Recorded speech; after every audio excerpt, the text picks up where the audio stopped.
Welcome to Not Milk Never Milk. Subscribe if you're lactose intolerant. You start by confirming the replacement cylinder matches the existing keyway and cam orientation. Remove the strike plate if it blocks access, then open the door and keep it stable.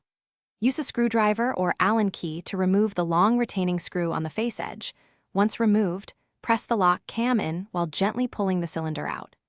Make sure to keep the original keys and note any spacers or shims for reassembly. These small parts determine alignment.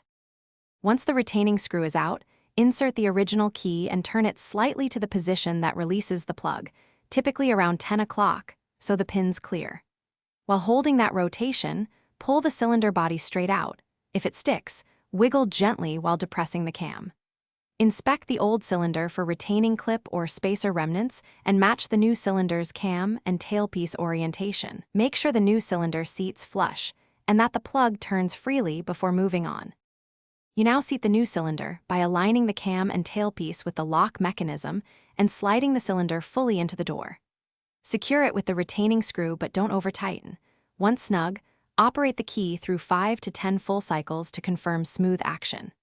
If needed, apply a little graphite or appropriate lubricant in the keyway to ease movement.